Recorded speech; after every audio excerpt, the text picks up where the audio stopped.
Welcome to Yada Yahweh Radio. My pleasure to be with you. We have James here, and Kirk, and Larry, a full cast of characters. How you fellas? Good evening. Doing good. Good. You know, today I received a wonderful present in the mail. I think it was Friday at the end of our program.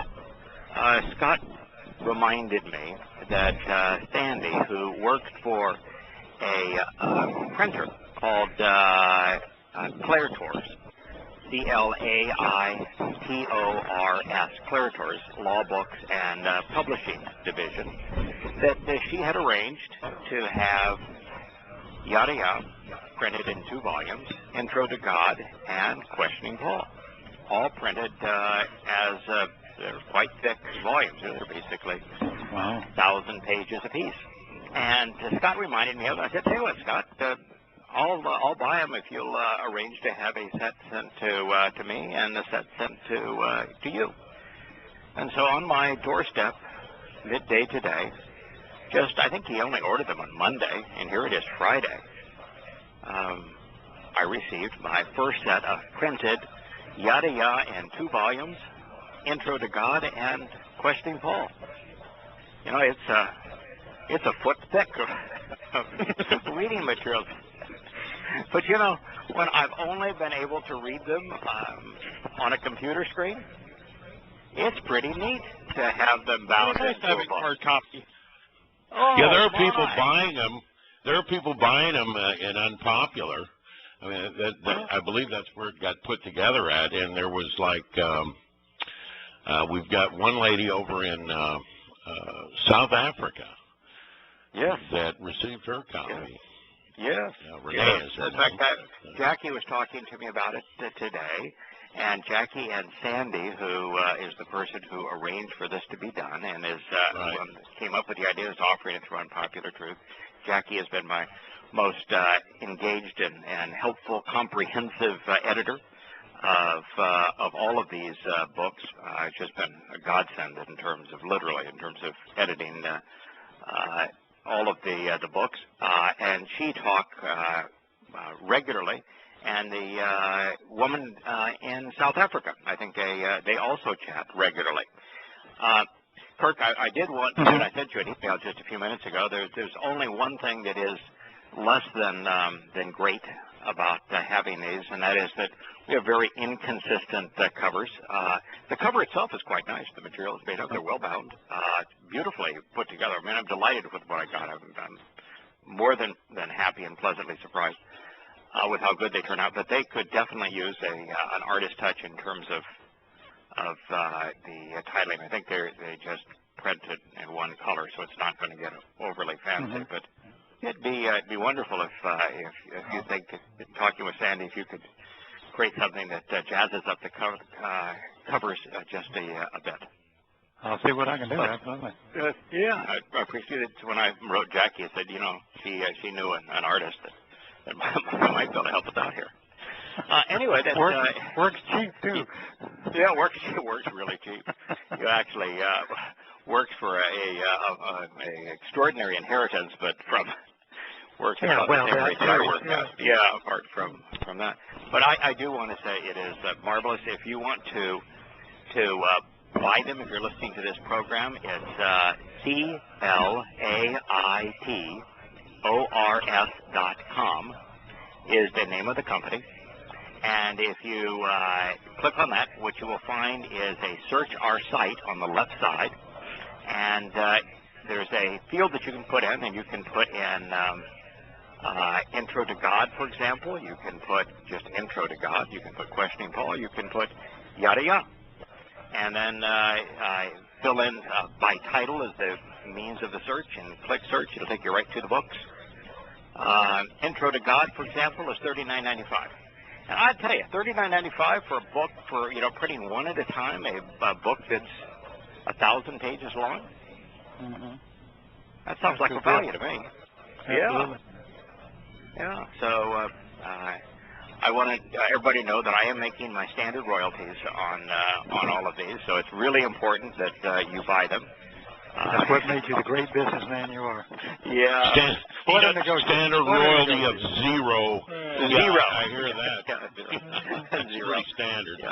Yeah. In fact, I did more than just work on zero on these. I gave them the rights to print them, no matter who asked, at any time, and not only the rights to print them, but to sell them and to so they have full rights to the books.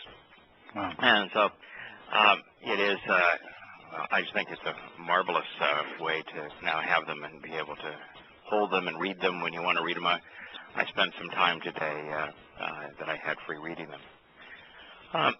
The other thing I would like to say is during our program today, we returned on Shattering Myths to the 23rd Psalm. And Kirk, I know you've prepared material on it. I began to translate it earlier today. I didn't get very far. Too much stuff going on right at the moment.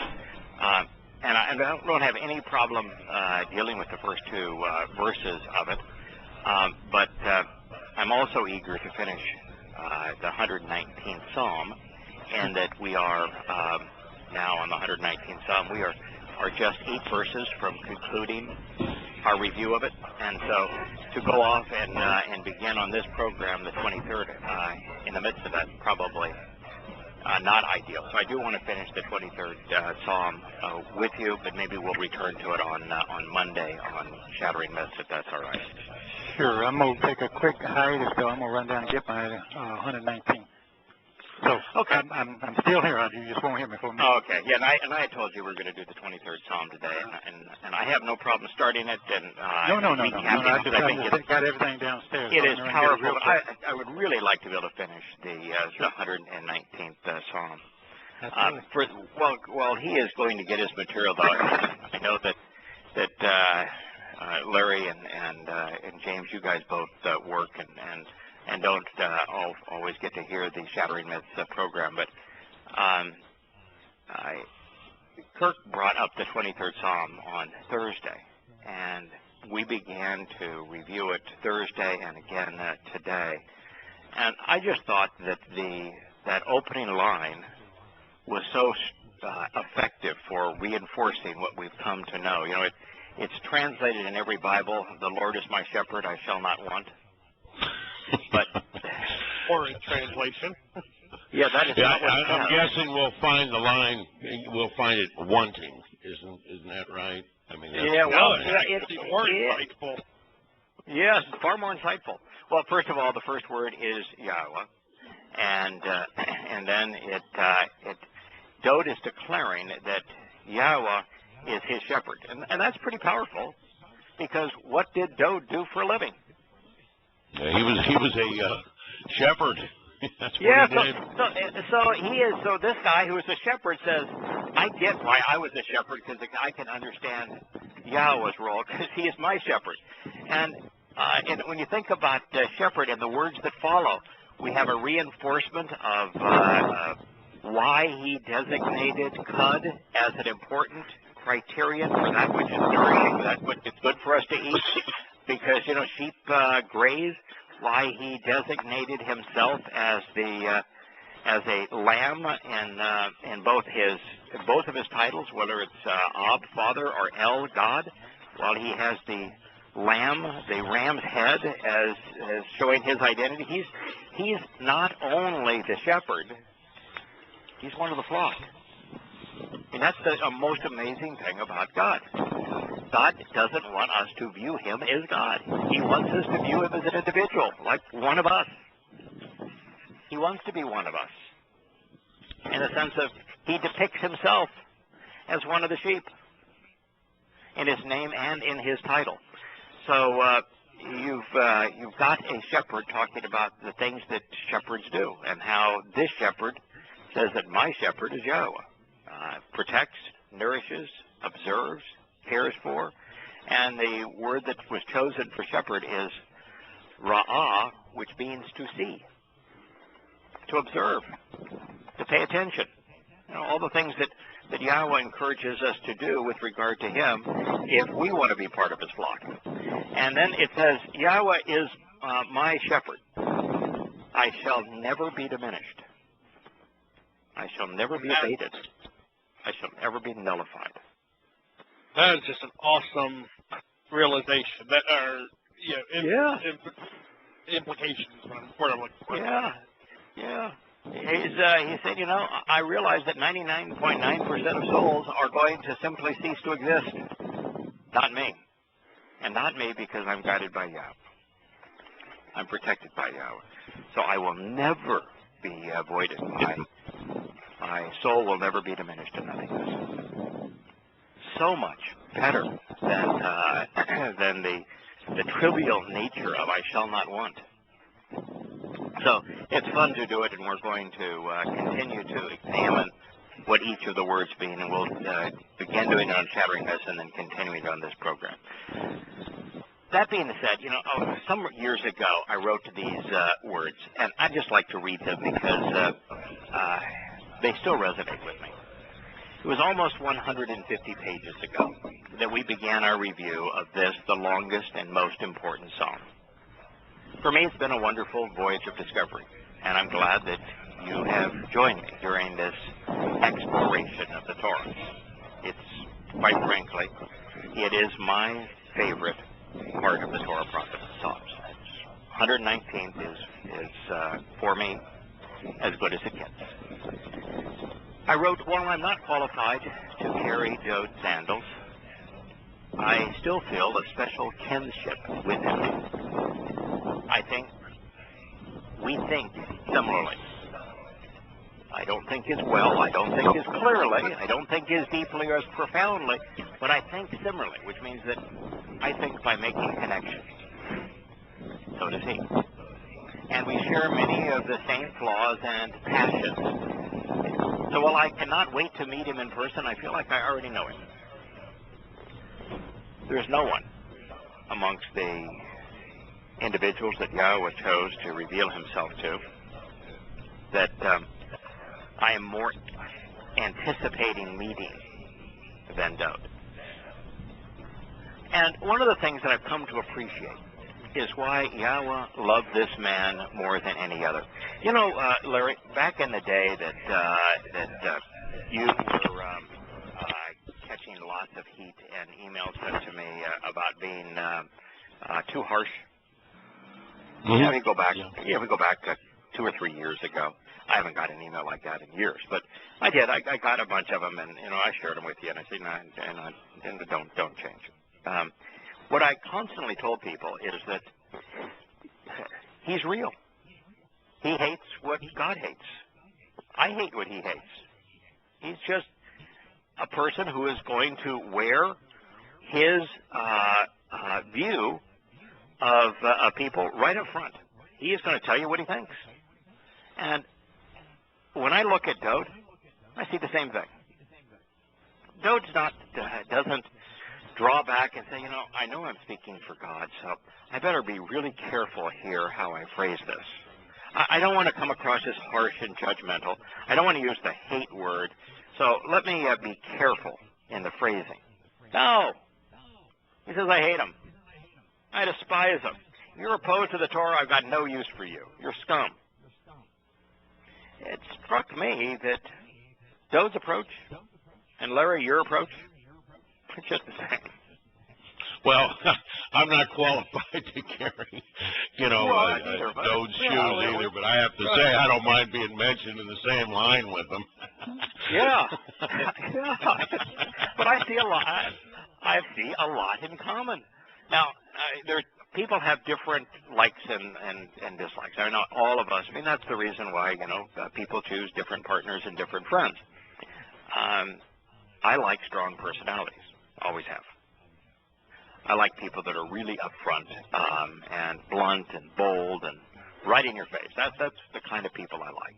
I like people you can be sarcastic with, too, and that you can kid with, and, that don't have thin skin. So if you do say, maybe we ought not have done it that way, they're not going to get all offended. They say, yeah, well, maybe, okay. We could work through that. And I see Dode as that kind of person. I think God constantly say, hey, come on, pal. Tone it down a bit. I'm guessing Dode was the kind of guy you could say, "Come on, man, lighten up," and he'd laugh. Lighten up. I mean, really. Yeah. Yeah, and he'd say, "All right." I just see Dode is being the kind. Well, it's meaningless how I see him. What's meaningful is that he was an in-your-face, blunt, very aggressive, leap before you look, fearless, totally and completely courageous, very compassionate man. And this man, who had flaws up the yin-yang, Yahweh loved more than any other in all of human history. So it tells you that Yahweh likes real. He doesn't like people that pussyfoot around. He doesn't like people who are spineless. Stand up. You know, if you're a man, be a man. If you're a woman, be a woman. It's pretty odd that really religion teaches the opposite of that. Have you ever seen people they begin to talk? I was thinking about a fellow the other day that I ran into, and I was talking about the Moed Mekra and Yahusha. This was a while back, and he said something, and he said Jesus, and I said no. Hessus was the Druid, and he said real lovingly, he goes, "Yes, Hessus," and I thought, you fraud. I mean, why did you have to change your tone of voice and even become a boob in order to say the name? You know what I mean here. Yeah, of course.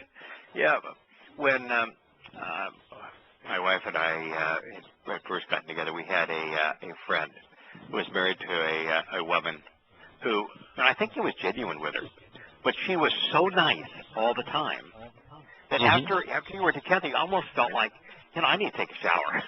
I did business one time with a man who was that nice, and his wife was that nice, and oh my God, when you left him, it was so drippy and so gooey, but it was real with them, but nonetheless, God, I don't like it. Diabetes. No, so sweet. And Dode's not that. Dode occasionally waxes poetic. He does. And Dode is one to show emotion. But he's writing music too. I mean, you do wax poetic. Yeah, he is writing music. But there are 20 parts of thoughtful,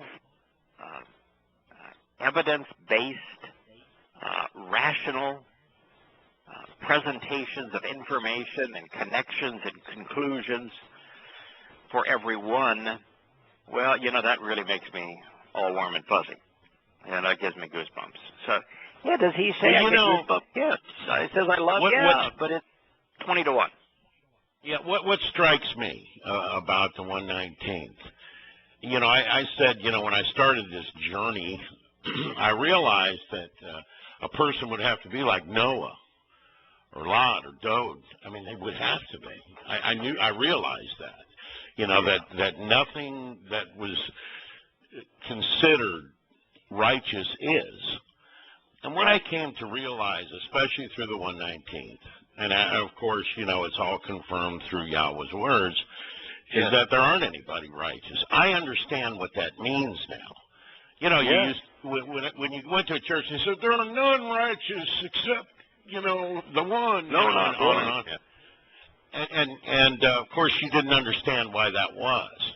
What you believed then, or what you thought, or were led to believe, was that the more you believed in Him, then you could yourself make yourself righteous.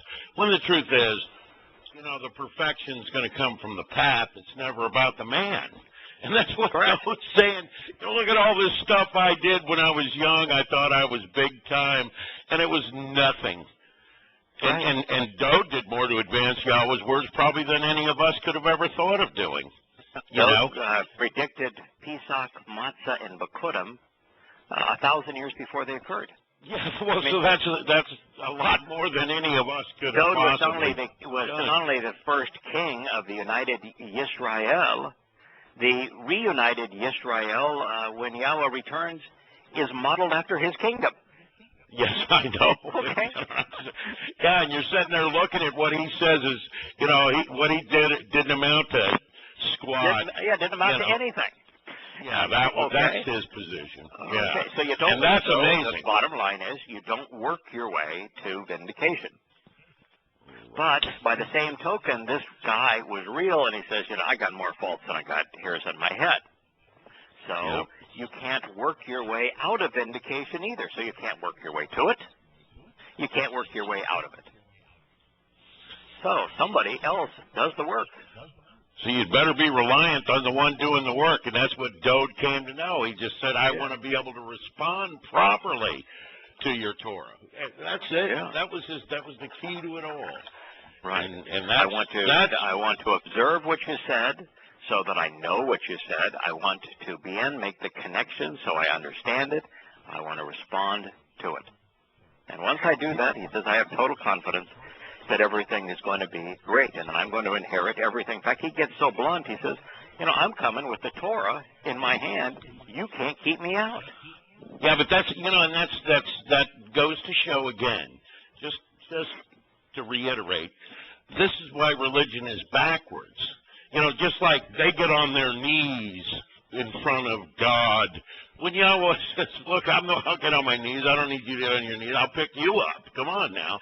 So they got it all backwards to where they become perfect and walk towards him. They're accepted because they are perfect. I mean, I know they don't say that, but that really is the underlying theme. They're also wonderful and kind and loving, and oh my God, it's just, they ooze of it. Could you imagine a religious person saying something like that? Saying, I don't care what you say, God, I'm coming because I've got this. No. They don't have that kind of relationship with their God. No. Not a bad Terry Hastings had said to me, or had done it stuck with me. It was some years ago. He was on a post with me, and Terry had said that somebody said that they were going to meet their Maker and they'll be judged for what they've done. And I think he said, if you want to meet Yahweh on that plane, you're going to lose. I'm banking on not being judged. Yeah, that's my plan. Yeah, that's the point here, and that's Dode's point in this 119th. Really, it's how superior it is to know versus to believe. How superior it is to have complete confidence in knowing and understanding as opposed to faith. There's no faith here. There's no belief here. It's complete understanding and therefore total confidence. And it reads right through the words. And when you really look at what he had to work with, he had far less to work with than we do. Sorry. Yeah.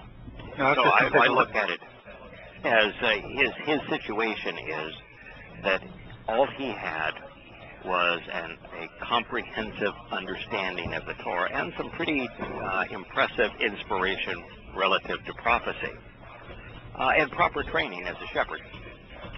But we have vastly better insights and better tools and better access than he did.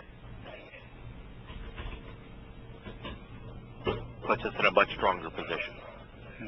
But, if you look at this fellow, Dode, whom name has been corrupted to David, I would say that he is in terms of a son during the earthly life, we're all sons and daughters in the covenant. But as far as a person during their earthly existence, I think Dode was as close to a son as God ever had. The person that was the most like him, person that was the most passionate about him, person that understood him better than anyone else, person that was the most excited, the most interested in doing what he was interested in doing. I agree. I mean, I certainly, that's the way it's spelled out. I mean, I got a soft spot for all these guys, okay, whether it's him or Zach or Yah or Yasha or Eliah. Daniel, I mean, as somebody said, it'll be amazing to meet Dode. Well, it's going to be amazing to meet any of the people we call prophets. You know, that's going to be an astounding, phenomenal day. You know, I mean, I almost won't believe it when I'm doing it. You know, it's just to listen to them explain how this process transpired. Because it's a very different process for us. We're taking the time, using the tools we have, and analyzing each of the words and the letters that comprise the words. That's not how they were given what we're reading. And so it would be particularly exciting to see, you know, where'd the voice come from? How did they take dictation here? If they made a mistake, how was it corrected? And even to have the original autograph. Like, I would love to have the original autograph of the Torah. It's sitting right by the Ark of the Covenant, directly below Golgotha. It's fascinating. That would be nice. Yes, and at that point, you'd have a perfect copy. So here are the last 8 statements. Brought to us all by the last of the 22 letters of the Hebrew alphabet. We've gone through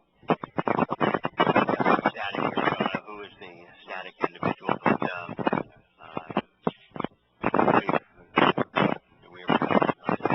There is a good bit of static. I'm going to hang up and I'll see if it's me. I'll call back in, okay? I can't tell. I don't think it is. Okay. Here's the last 8 statements brought to us by the letter Taw. We've gone through 22 letters thus far. There's 22 letters in the Hebrew alphabet. This is the last of the 22. Kirk, why don't you share what the letter Taw is drawn to depict and what it means? Sure. It's a pole and beam. It's a cross beam, like a T. It's an upright pole, Passover, doorway, supports the tent for the family home. It's also, it's equivalent to the pit, which is usually drawn as a circle with an X, with cross sticks, which is sign, which like Zion is a mark, like X marks the spot. God's signature and also a monument. So I think that's about everything. Yeah. If you were to be out in the wilderness, and it was your job to not only blaze a trail, but to mark that trail so people knew the path to follow, would you pick up a stake, and would you put your sign on the stake so that your sign marking the way would look like this letter Taw? It wouldn't be a bad idea. It's pretty hard to beat that. In fact, signs that I have seen, whether it be road signs or signs on hiking trails, they look just like this letter, don't they? Mm-hmm. It's not normal in nature, so it would stand out. Yes, and you'd write horizontally on the horizontal part, and the upright part would just hold it in place, would mark, this is the way, this is the path. And it is a depiction of the lintel and the upright beam the cross beam that creates the doorway of Pesach, Passover. So, and finally, because it does mean signature, if we get the 22 letters, Yahowah signing his name. It says, this is my signature. You can trust this because I'm signing it. All right, that being the case, here's the first of the last 8, the stanza brought to us by the letter Taw. It says, let's actually choose to approach and come near. This is the word karab. Singing and rejoicing with me, Rina. Before your presence, La Panah, Yahweh, in the manner, which is ka, consistent with your word, Debar, provides understanding when we choose to thoughtfully evaluate it, Bien. So, what's the first word here is karab. Karab is used in 4 of the 7 invitations to meet. It is used in conjunction with the invitation where we're asked to come close to approach, coming near the feminine manifestation of Yahweh's light in 4 of the 7 mikras. Karab is to approach.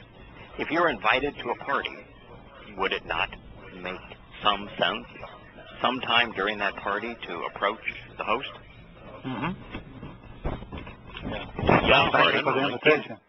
Yeah, the guy whose name is at the bottom of the invitation. You put your name at the top, Kirk, Larry, JB. I'm inviting you to a party. Signed Yahowah. Please come as you are, but on at this time and in this way. And you show up at the party, wouldn't you at some time want to corrob?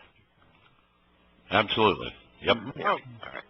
Yeah, RSVP. Now, does when he says so, let's actually choose to approach and come near. And by the way, isn't that the entire purpose of all the guidance that's been provided thus far in the Torah and this review of the Torah?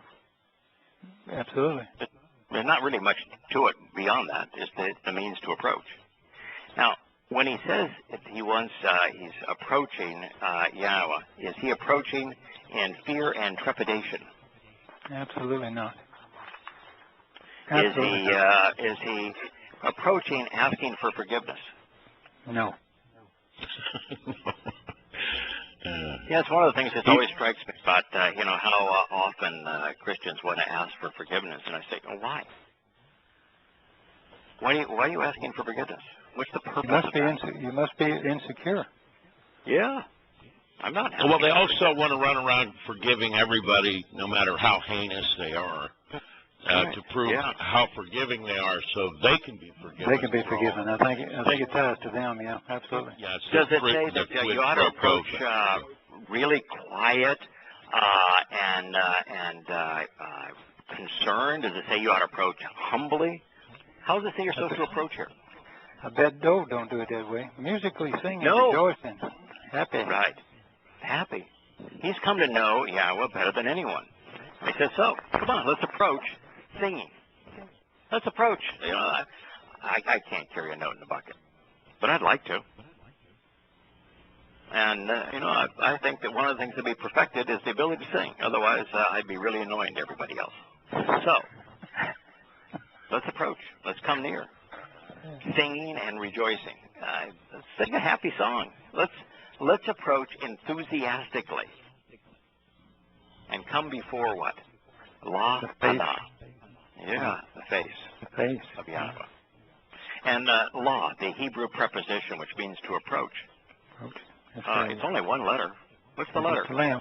Just a lamb. Yeah. And that's that is old shepherd's staff again, isn't it? Shepherd's staff. Well, that ties in nicely to the 23rd Psalm, doesn't it? Yeah, he certainly knows how to do this, doesn't he? He knows how to write a letter. Yep. So singing and rejoicing. Yeah. With me, by the way, I forgot that part of it, but he's conducted the choir here, man. We're going to have when we're singing, the musical accompaniment and the lyrics could well be provided by Dode. Before your presence, to approach your presence, which is your face. PNH is this word. PNH. What's the P? The P is the mouth. Mm-hmm. Shaped like a mouth, and right, which conveys the spoken word, right? Yeah. Nourishing and spoken words. And for whom? That's the people of the inheritance. People who are in inheritance. Yeah. A child sperm, a child born with an inheritance. But is this child going to once this child is nourished by those spoken words and is born into this family with an inheritance, do they stay small and grovelly and a baby forever? No, they're walking and with their hands upright. Yeah, the hay, walking. Yeah. Walking upright and behold and observing. You see, I don't think Yahowah would have any fun in eternity if we stayed immature. Yeah. I don't think that'd be any fun. I think it's all about growing. Always, it's about being partners and friends and companions and discovering. Discovering. Being adults. We're going to grow. You're going out and blazing another trail, Sure. I mean, really. Yeah. I mean, there's got to be things, there are about billions of things we have no clue of, It'll take all eternity to look at them, Billions upon billions upon billions. So let's choose to approach and come near, singing and rejoicing with me before your presence, Yahowah. Now, this song and so we've got two things here. We've got approaching Yahowah. we've got coming into his presence, we've got singing and rejoicing. How are we going to accomplish those things? There's a lot of things. Approaching him, coming into his presence, singing and rejoicing. How are we going to accomplish that? Well, didn't he say ka dabar? Mm-hmm. According to the way of, according to the ways of. Mm-hmm. And what's the way? Well, we all know the path. By responding after thoughtfully evaluating his words, you know, like the path of the Moed Mikra is an example. Exactly. So the song is going to be derived from his words. The means to approach is the guidance found in his word.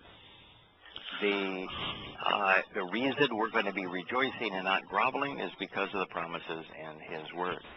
The reason we can walk into his presence and not be annihilated is because of what it says and what we have learned from and accepted in his word. It doesn't say here that the Torah, let's see, what did Paul call it? Pornography, didn't he? Pornography. Porneros. Can't save anybody. Yep. And he's saying, no, your word. Maybe I'm confused here. Did Dode have a copy? Yeah, did Dode have a copy of Paul's letters? No. No. Lucky him. For what, firewood? Warm up the So when he says, for based upon your word, at the time that Dode wrote these, had there been a single prophet? No. No. Well, no, the prophets start after him. I mean, Moshe predicted, yes, and Dode himself is predicting, but you know, Moshe is mostly associated with the Torah and Dode with these Psalms. Right. None of the individuals we know as the prophet are the prophetic books. Not one had been written. No. Dode only had one thing. Only one thing. Was the Torah. That was the totality of Yahweh's word. And so it's the antithesis of Pauline Christianity. Pauline Christianity, you've got to discard the Torah and you accept Paul's gospel of grace. Dode is saying, no, I came into, and we're all going to come into, all singing and rejoicing, Yahweh's presence, based exclusively on his word, which was exclusively the Torah. Which is astounding. It's astounding that anybody would take Paul's word when it's in opposition to Dode's word. But I guess it shouldn't be astounding because it's in opposition to Yahweh's word. So, when Yahweh said that he's going to establish his kingdom on earth for the 1,000-year celebration of Sukkah, I must have missed the part where he said it was going to be based on the kingdom of Paul. Or the revelation went to Paul, right? No, but you didn't miss it.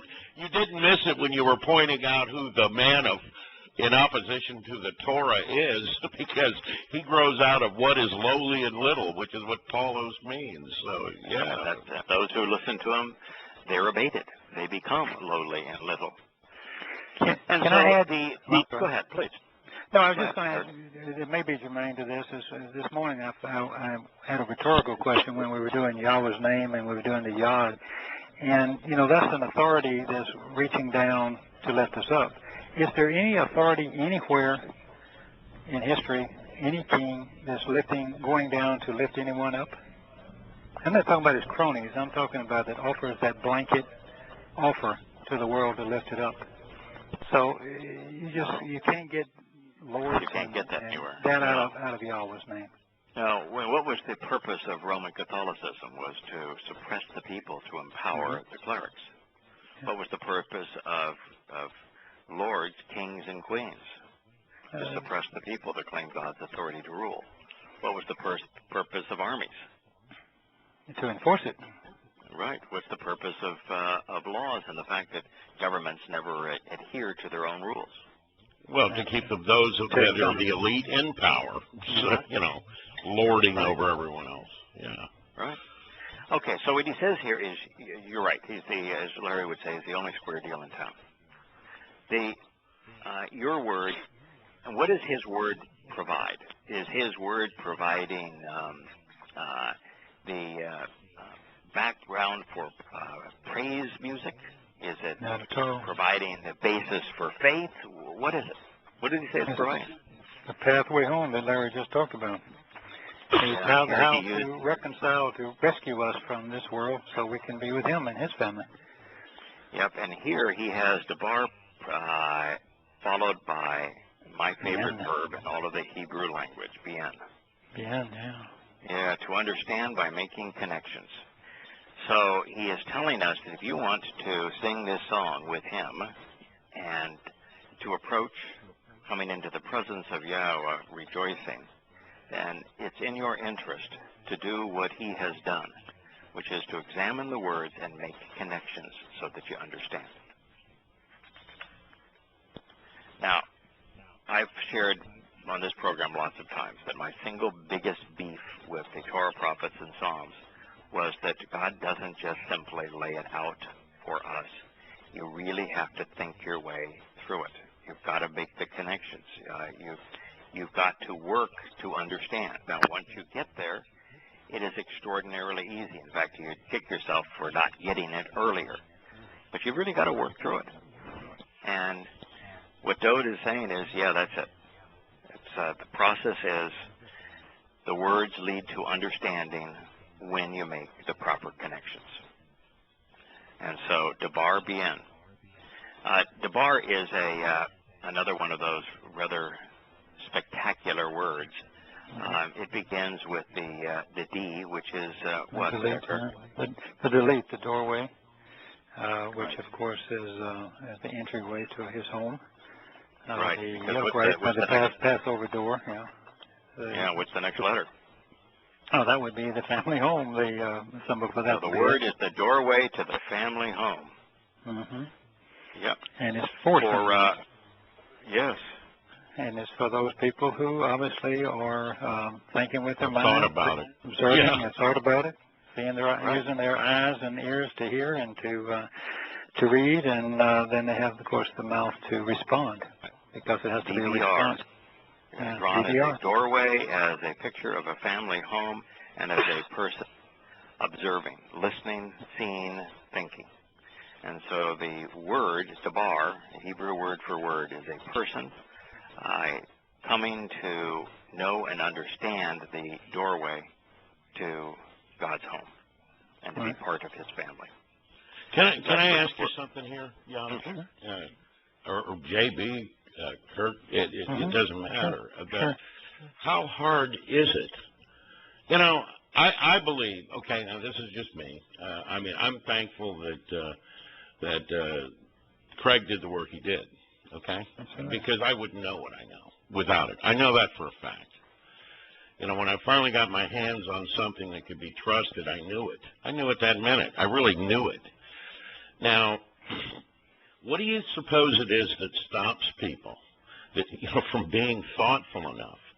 I mean, Yahowah doesn't say, every other person is going to be saved and going to be in my family because I'm a forgiving, jovial soul and all this. I mean, he doesn't say any of that. That's not even his, he says, look, this is my offer. Not that most people even know what the offer is. And then for those who care to accept this offer, it's given to you freely. Now, how hard is it? I think there's a couple of things. Indoctrination. Well, people don't like change, regardless of what it is, they don't like change. And and I think, what was it Yada used to say? What did you? Oh gosh, my mind's going a little blank. But you. Let me share with you about the family. You don't want to lose the family, and you want to see. Yeah, you don't want to lose the family. Yeah. Yeah. The thing that struck me all through this is that I must have received 1,000 letters from people with hypotheticals. Well, what about? What about the person that has not had the access to the same information that you've had? What about the person that's mentally handicapped, can't figure this out? What about the person that's just too busy with their lives to know? And they always want to, rather than talk about, is there an excuse for me? What about the person that only knew, this religion, and believed with all their heart in that religion? And my answer was always the same. I said, it's not my job.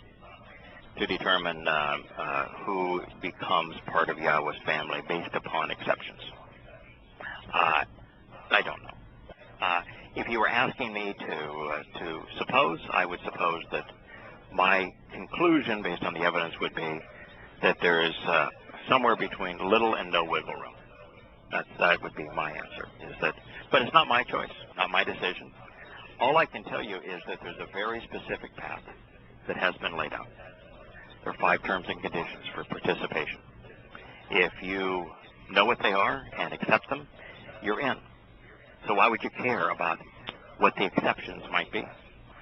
Yeah.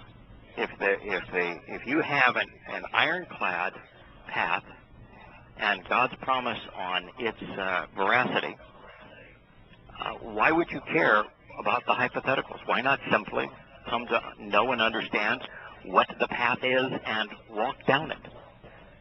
Well, and it also, didn't Yahweh say, if you walk off and leave, you're on your own. That was a decision, and I'm sorry, your prodigy, your children, everything are subject to that move you made. If you came back, you came back, but it's like the prodigal son, he at least came back. Right. But if he didn't come back, he would have, he would have suffered the consequences of his move. And if he had children, they would suffer it. You can't. Why has y'all got to go out there and do that? Worry about that. Yeah. So I think the answer is excuse for why I don't listen to what Yah said. I'm looking at what Yah said, and I'm trying to do what he said. Yeah, the positive, not the negative. Yeah. For anybody that's saying, I want to know what the potential excuses are, I want to know what the hypotheticals might be. I said, why?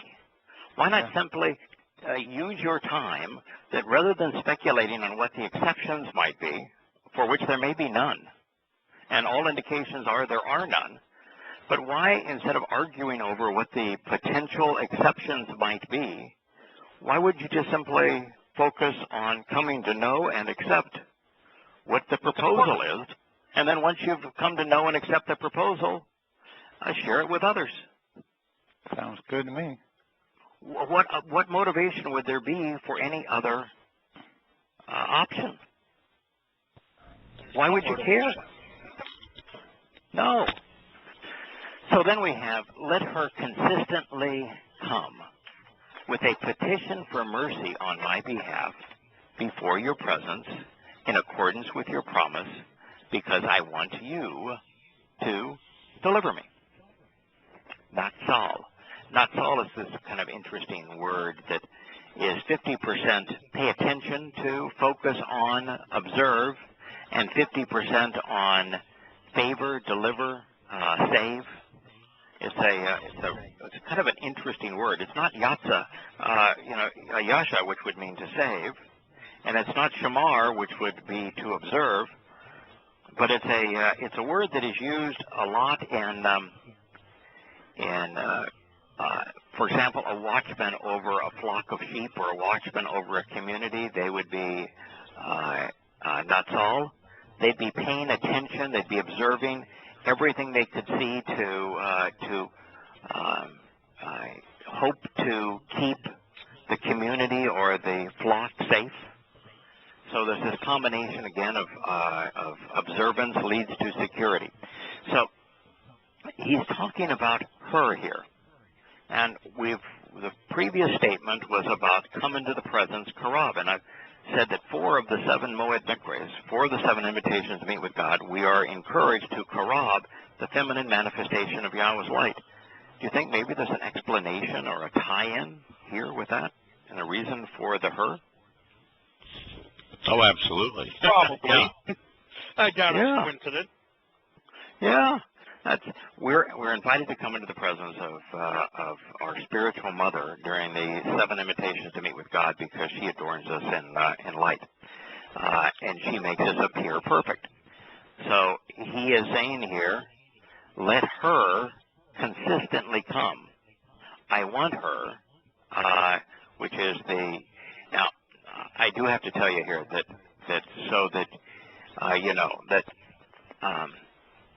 her means third person feminine, and it would not be inappropriate in English to say let it come constantly come. And the reason that it works here is the bar word is feminine. So do I think that there's a correlation here with the set-apart spirit? Yes. But directly, her here, the third-person feminine, is addressing word. Now, there's not a significant difference between the set-apart spirit and the word, particularly followed by the last word that we read here, which was bien, understanding. I mean, when I receive an insight, something that helps make a connection in studying Yah's word, and these books are filled with those insights, set-apart spirit inspired. So she is the conveyor of understanding relative to the word. So I think it does mean both, but I have to be honest and say that it's a feminine pronoun for the express purpose of talking about the function of Yahweh's word. So it says, let it, or her, the word, consistently come. I want her, speaking of his understanding of Yahweh's word, to pursue and include me with a petition for mercy on my behalf. So he's going to receive mercy, which is to receive undue favor, as a direct result of the consistent arrival of Yahweh's word and the understanding that he has derived from the word. So where Christianity will teach that salvation through grace and faith, Dode is teaching here that Yahweh's word leads to understanding, and the approach of understanding as it's derived from his word, it was leads to mercy. So Dode's position is the position that we have taken. Yes.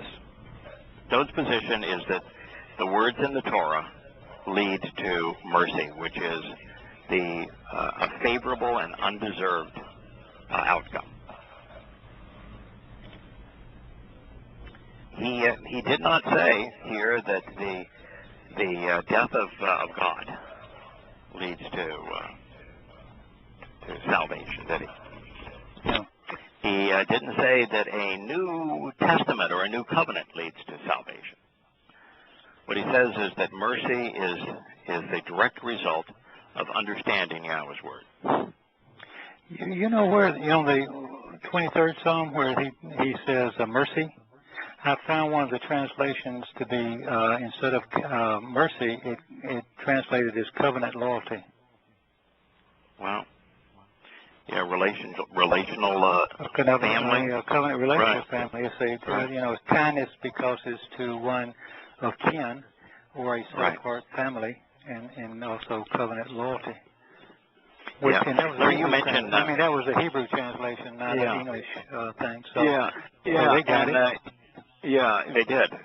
Larry, you mentioned quite often your disdain for people who say that they forgive those who are scumbags, who have done something horrible to, for example, to a family member. Yeah, and they're lying. So and they're lying, too. I mean, they're just playing this self-deluded boob in hopes that somehow this... If you're going and apologizing or forgiving the guy who shot him. Right. Stupid. Yeah, stupid.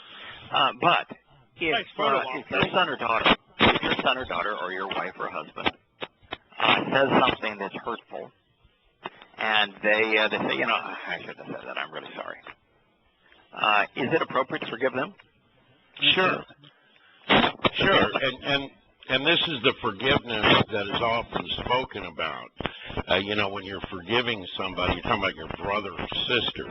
Now, considering thousands out of billions are going to be your brothers or sisters, that would not necessitate you forgiving serial killers that are out raping and murdering your daughters.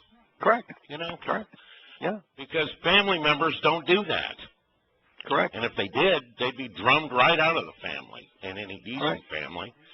So I just I don't understand the concept there, other than what Kurt said earlier, that they're just hoping to somehow deploy this facade in order to hide behind it so they can be forgiven for who they really are. Well, why not accept who you really are rather than being you know? Yeah, exactly. So let it, the understanding that's derived from the word, come with a petition for mercy on my behalf before your presence in accordance with your imra, your promise. And imra is a blend of promise and word. So it's the promise that Yahweh has made, the vows that he has made in his testimony, because I want you to save me. So don't say, I do. I want to be rescued. I want to be protected. I want to have Yahweh pay attention to me. And I realize that the way to accomplish that, the path to salvation, the path to being important to Yahweh, to receive his mercy, is to focus on the mercy that is derived from an understanding of his testimony. No faith, no anything other than simply words leading to understanding. And it's the profound difference between the Old and the New Testament. The New Testament is your salvation is based on faith in something that is never explained. And in the Torah, your salvation is based on observing Yahweh's Torah testimony, coming to know what he said, understanding what he's offering, and accepting that offer, the terms and conditions to be part of his family. They're complete opposites. Now, from here we have, my lips will pour out songs of adoration and thanksgiving to you because you consistently teach me. And here he's saying, you teach me your clearly communicated prescriptions of what I should do in life to live, your choke. It's been a while since we came across one of the four big words in the Torah, that Dode has said throughout. You should pay attention to the choke, which are the things that cut you into this relationship, the things that were etched in stone, inscribed in the Torah, that cut us into the relationship, the pakudim, which is those instructions that enable us to respond appropriately, the mitzvot, which is the means that Yahweh uses to reconcile our relationship with him and resolve disputes, and the mishpat, which are the terms and conditions of the covenant. Those are the four things. And of course, Christianity rips off a part of the mishpat. That's what they do. Yeah. I mean, it's just, they take a small part. It's really a small part. I mean, it's a major deal, but they take just a little section out of one of the things he's doing to settle all disputes, which are the 7 Moed Mikra. They pick up one and say, that's all I got to do. Yeah, I don't really have to listen to them. Yeah, but the one that they take, which they would call Pentecost, because there isn't a Christian that celebrates Pesach. They think their God died for them on a cross and rose on Easter. So well, of course they're not literal. They're not celebrating. You're right. They're not celebrating. Well, they rip off a small part of it and then corrupt it. That's the only one that they actually celebrate is Pentecost, which is by the wrong name, because when you celebrate it as Pentecost, what you're saying is, I have no clue what Shavuot means. The Shavuot is the promise of 7. 7, the Yobel, the vow or the promise, the oath of the Shabbat. And there they claim that Pentecost is the birth of their church, and don't realize that God didn't have a church. He has Mikra. He doesn't have a church. And I don't even know it's about enrichment and empowerment. Right. And Shavuot, they think that that their church was born, when in fact it's the enrichment and the empowerment of the beneficiaries of Pesach, Matzah, and Bakorim. Yahweh has made a promise that he's going to empower and enrich his children, so the children can grow up and can stand up and explore the universe with him, so that we're all have fun to be around. So here we have that Dode is going to be appreciative. I'm not really one that says 10 times a day, boy, I'm really thankful for what you've done. But I'm thankful. And Dode says, there's a time that we're going to sing our appreciation for the favor that we have received as a result of Yahweh's promises. When somebody honors a promise, I'm appreciative. And this is a big promise. And he is saying that he is specifically thankful for what Yahweh has consistently taught him. Man, that is the bottom line. We've come to know what we know. We've come to celebrate this relationship because we've learned. We've paid attention to the Torah, which teaches us. We've learned.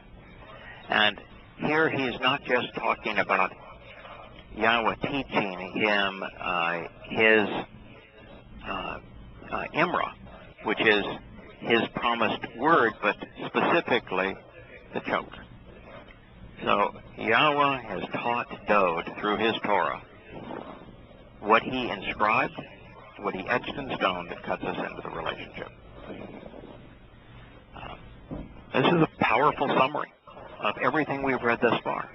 He says, my tongue elects to continually sing your word because of all of the conditions of your relationship agreement are righteous and vindicating. Well, I've long presented the covenant as 5 conditions and 5 benefits. And every time I talk about 5 conditions and 5 benefits, it's true that the conditions are real conditions. You either come to know them, understand them, accept them, act upon them, or you're outside the family. Yeah, I had somebody this week talking about, and they made a note about unconditional love. I said, there is no such thing. Yeah, there is no such thing. I mean, really, there is no such thing in anybody's world. Very good. Yeah, very true. The closest thing I listen to is a dog. A dog will love you almost no matter what. That is the closest thing I've ever come to unconditional love. Yeah, but do you shelter your dog? Do you feed your dog? Do you pet your dog? Do you speak nicely to your dog? Do you play with your dog? Do you take your dog for walks? Yeah, but I've seen people who will abuse their dogs over and over, deny them all that, and the dog still loves them. No, I don't love them or scared of them. Like I said, it's the closest thing I have ever seen. Yeah. Dogs are the most loyal animals on the world. They are, but 99.99% of the time, it's not unconditional. True that. Yeah, there's conditions to everything, and there's certainly terms and conditions. That's what we're and well, that's true. I guarantee you, if I went and cheated on my wife and did all sorts of other things to humiliate and shame her, I'm pretty sure she would stop loving me. And she loves me a lot. Yeah, that's true. You missed myself. And I would want her to. I don't want her to love me unconditionally. Right. But the point I was going to make, actually, is that the conditions are all benefits. And that's what Dode has said here, is that all of the conditions are righteous and vindicating. All of the conditions of the covenant are upright. So there's not a single condition of the covenant that has you sacrifice anything. There's no condition of the covenant that has you grovel. Every condition of the covenant is upright, it's vindicating. Even the conditions are in our interest. We don't lose anything when we walk away from politics and religion. In fact, we gain a lot. We gain reality. We gain reality. Look, when perspective, I remember it wasn't all that long ago, you had asked I think it was on this show, I think you asked me directly, why do you think he fulfilled the first 4? And I said, all I could come up with at the time was that, the fall moed mikra are designed to coincide with the fall of man. And you said, well, they do, but that's not really what I'm looking for here. It's because these 5 terms and conditions are fulfilled to get the 5 benefits out of the first 4 Moed Mikra, which are what? Eternity, right? Their perfection, they're being adopted into the family, and then enriched and empowered. There's the 5 of them. That's Shavuot. Right. That's this weekend. Some of you will be doing it tomorrow night, I'm assuming. I do it Sunday evening because I went the other route. But yeah, that's just the way it is. I mean, these things are fulfilled. Somebody had asked in Unpopular, do you think now you wait in Sheol? My answer to that is absolutely not. No. I remember as a Christian sitting in a Bible study, and one of the teachers said, well, what he did in Sheol, he had to do something to get the keys to death. Well, what he didn't realize is that he was fulfilling I know, it's just like this key to the doorway. That what he was doing. It sounds like something out of Greek mythology or something. Into the afterlife to get the keys of death. This was many years ago. I sat through that nonsense. It sounds like you're reading from the Odyssey or something. Right. Yeah, the fact is that all 5 of the conditions of the covenant are advantages for us. They're benefits. And Larry's right. There's a reason that he fulfilled the first 4 Mikra. And there's a reason he didn't fulfill 3 of them or 5 of them. And without him fulfilling the first 4 Moed Mikra, then his covenant promises to us go unenabled. That the promise is all based upon those first 4. He did not promise that we would be his troubadours, did he? I don't see a covenant benefit where it says you're going to be able to shout out a warning and to share the path. Is there any one of the benefits where he told Abraham, hey, Abraham, after you've been empowered and enriched, I got one more. I got a 6th benefit of the covenant, and that is you're going to be my troubadour. No. It is the natural path that a beneficiary of something wonderful will do. When you've been cut into the best club, the best organization in the universe, you're prone to share it. So it's just a natural outgrowth, a consequence, if you will, of what we have gained. We want to share. I'm sorry, go ahead. I was going to say, and the next one, which is 6, which is reconciliation. He can't fulfill reconciliation because his children, Yahowah and Yisrael, haven't recognized who he is yet. Well, at that time, they weren't even back in the country. They weren't, they're leaving the country before they get to come back. So you got a lot of stuff can't happen until that happens. And Yahowah can't reconcile his relationship with his children until his children change their approach and attitude and perspective towards him. He's God. He can do a lot of stuff. He can't fix relationships. He can't do that. He can't reconcile a relationship with someone who is still clinging to the things that he opposes. So there is a time when the 6th can be fulfilled, but it can't be fulfilled until Yisrael and Yahowah is so desperate are reconciled. Yeah. That they finally say, wait, we've been self-reliant all of this time, and it hasn't worked out for us. We've been misled. We now want to shout out your name, even though we've been told not to do it, and we want to embrace your Torah and toss away the Talmud, and we want to reconcile our relationship. And once they come to that position, then he can fulfill the 6th. And he can't fulfill the 7th because his formula is 6 + 1 = 7. We're not through the 6th day yet. No, it has to come in his time. Sorry. Well, if there was any way that I would describe the Jewish state, it would be self-reliant. Yeah.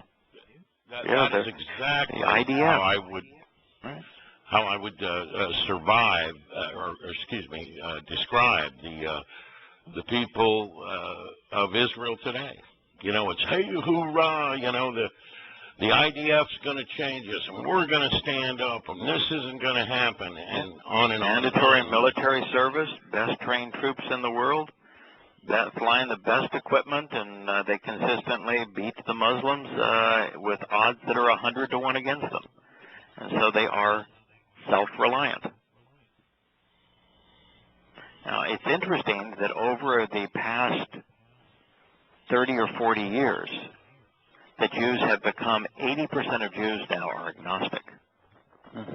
So the Jewish religion is losing adherents at a staggering rate, and yet there's still an affinity with Jews for being Jewish, but not for the religion.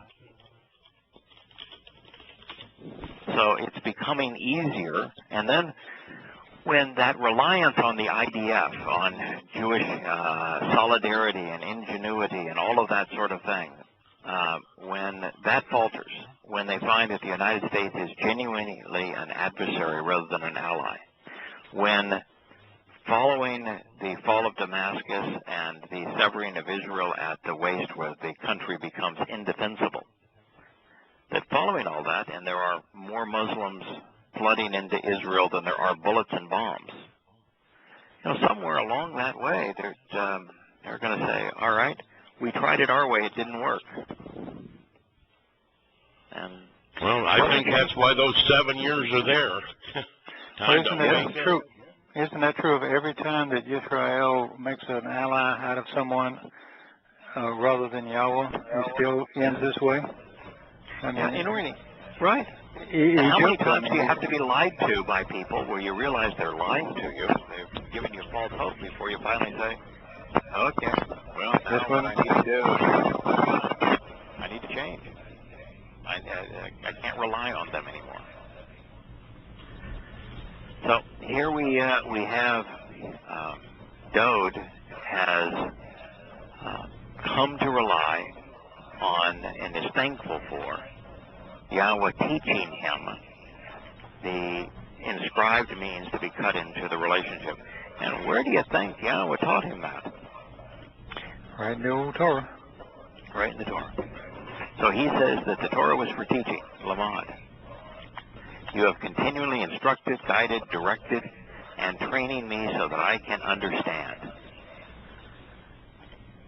My tongue elects to continually sing your word because of all of the terms and conditions of your relationship agreement are righteous and vindicating. You know, word, again, Imra, this time it's a combination of word and promise. Dode has this, you know, you always say, someone says broken record if they're saying the same thing over and over again. Isn't it? Dode just saying the same thing over and over again? The lyrics for his songs are derived from Yahweh's word. If you're singing Yahweh's song, you know, Larry, I've said this a gazillion times, but you know, your approach to every objection is to share Yahweh's word. Yeah. Dode's approach to every concern, every opportunity is to sing Yahweh's word. That's what are right. the odds that you could ever be wrong? If you're There's slim to none. There's, yeah. You know, I mean, none and none. I don't have to concern myself with who I misled today. You know, right. I don't have to worry about that. Right. Dode's it's got. He's in a rut here. It happens to be the ultimate rut. He's in the path, and the path is, you know, if I just keep on repeating and joyfully, thoughtfully, singing, rejoicing based upon what I have learned from the Word, it's all going to work out just great. Now here he adds another one of the favorite words, mitzvah, the terms and conditions of the relationship agreement, and he says the mitzvah are vindicating. So the conditions of the covenant lead to our vindication. You know, what are they? The first is to walk away from religion and politics. Well, that's the first step towards vindication. The second is, rather than trusting in religion and militaries and politics and politicians, to instead trust in Yahweh. That's the second. That leads to vindication. When you trust Yah, that leads to vindication. What's the third step? To walk to me and become perfect. Well, son of a gun, isn't there a singular path that Yahweh blazed in the Torah? Pesach, Matzah, Bakodim, Shavua, Teruah, Kippurim, and Sukkah. Walk to him and become perfect. And the next one is to observe, closely examine, carefully consider the terms and conditions of the covenant. And then to show your commitment, your acceptance, by circumcising as parents, by circumcising your sons on the 8th day, so that you and they remember. That's it. And that path, Dode is saying, that's the path that leads to vindication. The Hebrew word for tzedak is the Hebrew word for the kind of salvation that Yahweh provides. And tzedak means to be made upright. When you're upright, you know that person that said, I want to be judged by my maker, or somebody's going to be judged by the maker. No. Yahweh's idea of vindication is you're vindicated so you're not judged. And to demonstrate vindication, you're upright in his presence. To Larry's point, that first letter, in Tzedak is the man laying down, resting, confident, So, if you're trying to do something to become righteous, you miss the boat. It even starts with a letter that's the man just sitting there resting, waiting, enjoying the fact it's done for him. It's done for us. Right. Isn't that beautiful that the Hebrew word for upright, to be righteous, to be vindicated, to be forgiven, that the first letter of that word shows a person relaxing, laying down. I think that's cool. Yeah, it is pretty cool. Yep, and the next two letters in tzedak, it's the TS and then the D and the Q. D and the Q, yes. Yeah, the D is the doorway, isn't it? Absolutely, Passover doorway. And then the Q, of course, is the sun coming up, a new day, all the promises of the new day. Time and light, to be enlightened, to have the amount of light that you're surrounded by to increase. So if you're allowing this to happen to you based upon the terms and conditions of the covenant, you're allowing it to happen to you, that you are going to be enlightened in this way. Wait a minute, where's the part where I have to beg him to forgive me in there? No, the doorway to Yahweh's home is for those who, and once you go through that doorway, you're enlightened, and there's nothing that we do on our part to receive this vindication. But isn't Yahweh's means to make us purpose, to engulf us in his light, adorn us in his light? Absolutely. Why it ends with the Q. So my tongue elects to continually sing your word, because all of the terms and conditions of your relationship agreement are righteous and vindicating. So Dode has said the exact opposite of Paul. Paul said the Torah cannot save. Dode has said every word that is in association with the terms and conditions of your covenant, every word saves. They're exactly the opposite. But Dode has also said something here that's profound. He didn't say that salvation was based upon God dying. He didn't say salvation was based upon 4 spiritual laws. He didn't say salvation was based upon forgiveness, did he? He didn't say salvation is based upon confessing my sins. No. He said that salvation... That's not even it. And then he always said you turn. You turn from what you're doing and go down this path. Right. He said to be righteous and to be vindicated, that's based on the terms and conditions of the covenant. It's a byproduct of the covenant. Yeah, everybody wants to be saved. It's a byproduct of the covenant. And that's what he's saying here. Yeah. Yeah. Well, the rest of it takes Yeah, the rest of it takes care of itself. And that's what it's saying here. It's the terms and conditions for participation in the covenant, the mitzvah, that lead to us being upright, innocent. It's the reason why, if you're a child in the covenant, you never have to ask for forgiveness.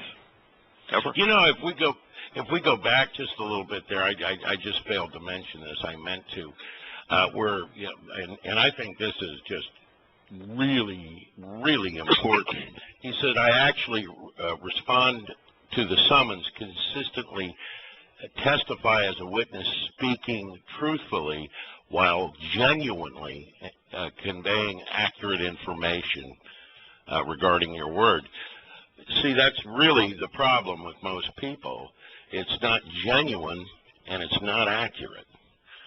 And, you know, to present Yahowah as a non-religious deity who wants to be viewed as as an individual, we know that because he says it, and that's the way he did it with Abraham and with everybody else. He didn't say get on your knees. One of the really profound things you said over the last years has been, I don't put Yahowah on a pedestal, and I thought, well, that's the best way to put it. I don't. Yeah, well, nobody would enjoy an eternity unless they really had some major issues, people putting them on a pedestal and acting, and it's an act at that point. Right. It's one of the things that I was always struggling with is this name, this title, God, and the title Father. Yahweh's only really got two titles: Dad, Father, and God, Almighty. Both words start with a ram's head. One has a ram's head and a family. One has a ram's head and a staff. So if he's the shepherd, he's saying I'm also one of the sheep. And if he is that's God, Father. That's pretty profound. I am the family, but I'm part of the family. Mm-hmm. That's profound. It is profound, but see, people don't see it that way.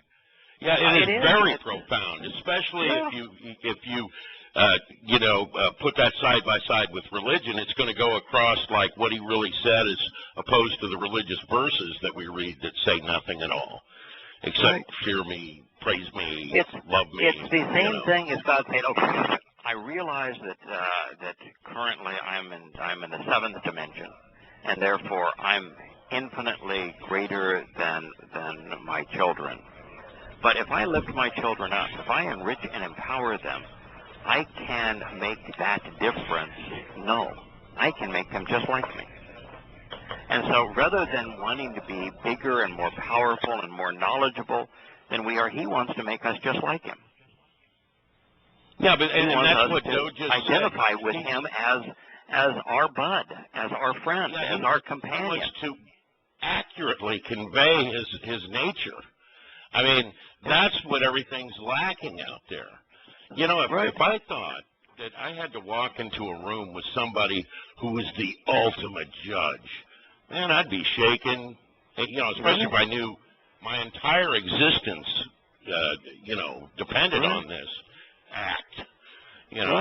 Thankfully, I don't have to act. Right. He's saying, no, I want to be known as an individual. I just want... When Yahweh used the term ish, individual, to describe himself as he formed the covenant with Abraham and with Sarah, I'm an individual. When they bowed down before him and got on their face and said, come on, stand up. When they mocked him by laughing at him, when he said that, Sarah, you're 90 and this old fart over here, he's 100 and you're going to have a kid.